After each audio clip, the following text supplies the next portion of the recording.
Halo, assalamualaikum warahmatullahi wabarakatuh. Kita ketemu lagi ya bareng RCM. Salam rahayu buat kita semuanya. Semoga buat kalian yang lagi nonton diberi kesehatan, sehat walafiat semuanya ya. Amin ya rabbal alamin. Nah, jadi di kesempatan kali ini aku ada di sungai, lebih tepatnya ini di Banyumas ya guys ya, Kabupaten Banyumas, Purwokerto, Jawa Tengah. Nah, tujuan aku kesini karena di video sebelumnya itu ya aku pernah membahas yang namanya batu menangis ya guys. Mungkin masih banyak yang belum nonton, makanya aku ulas lagi nih guys. Nah, bisa kalian lihat di depan sana itu batu itu yang gede. Nah, untuk orang-orang sini tuh udah nggak heran, mereka mempercayai batu itu adalah batu menangis. Karena memang di setiap waktu-waktu tertentu itu memang sering terdengar suara menangis di sini guys ya. Nah, jadi suaranya itu terdengar dari arah batu itu guys. Nah, kan di situ tuh ada orang tuh ya, ada tukang batu lah. Di situ juga itu ada tukang-tukang mancing itu ya. Nah, kalau orang-orang sini tuh udah nggak heran dengan adanya batu tersebut, batu yang sering terdengar suara menangis.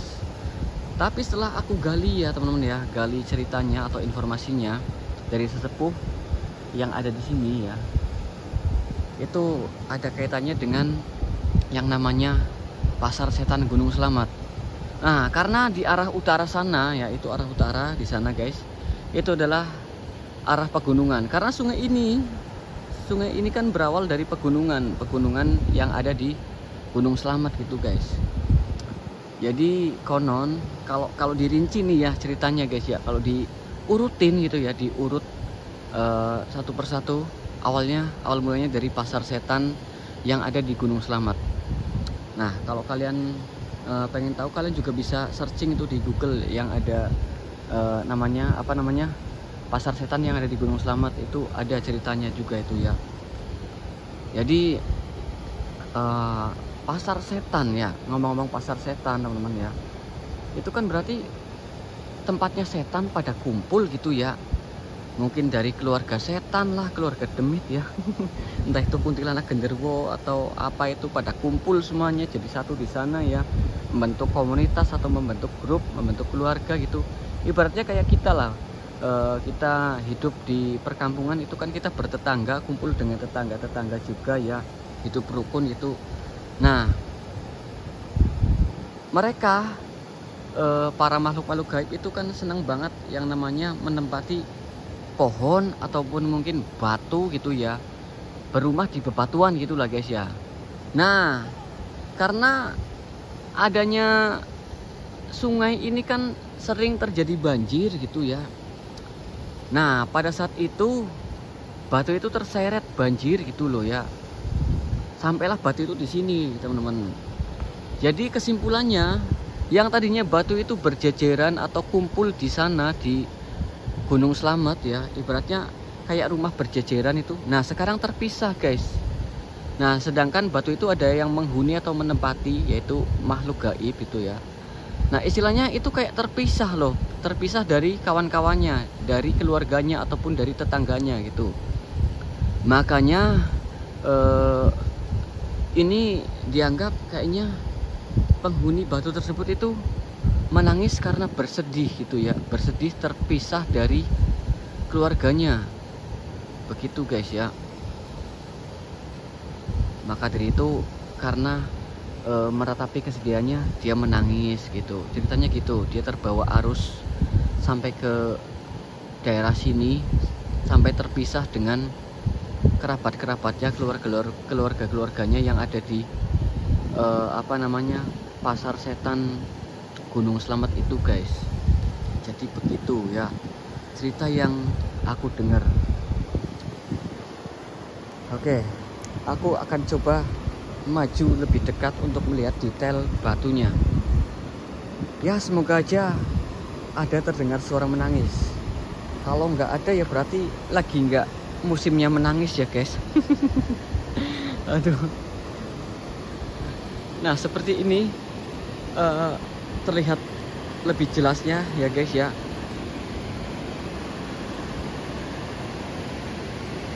Cukup besar juga, dan kalau kalian lihat di sana itu ada batu ya. Itu sempat ditutuki atau di apa namanya dipecahin buat dijual gitu ya. Tapi beda dengan batu ini guys.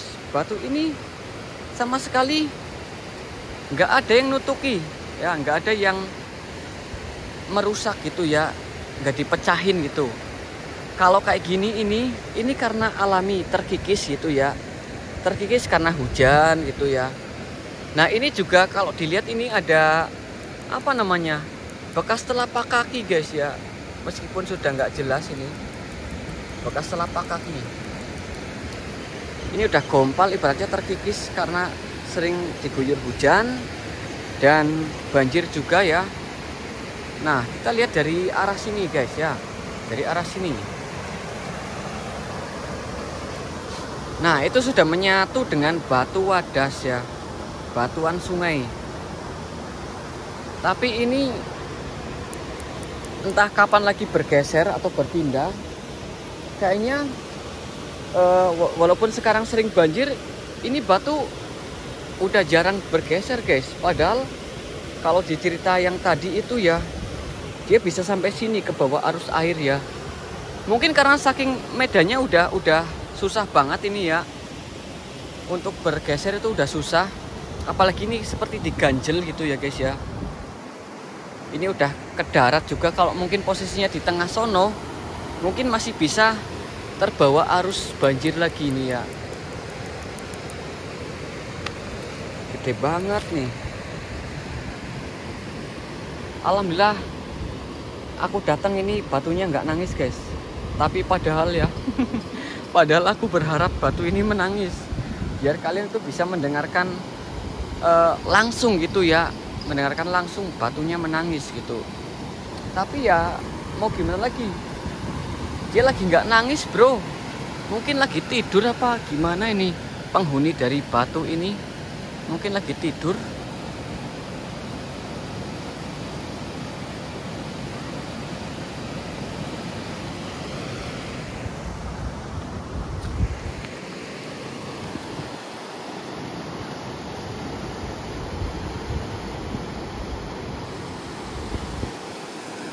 Dan kalau orang baru ya, kan namanya kali, namanya sungai itu guys, kadang ada orang mancing itu pendatang gitu ya, bukan warga sini.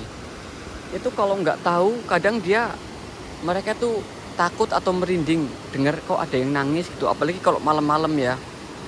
Tapi kalau orang-orang sini itu udah hal biasa guys. Itu contohnya itu kan ada tukang batu ya, itu juga di sana tadi kan sepil itu ada orang-orang. Itu kalau ada suara nangis itu mereka udah nggak kaget ya, udah hal biasa gitu, karena sudah mengetahui ceritanya.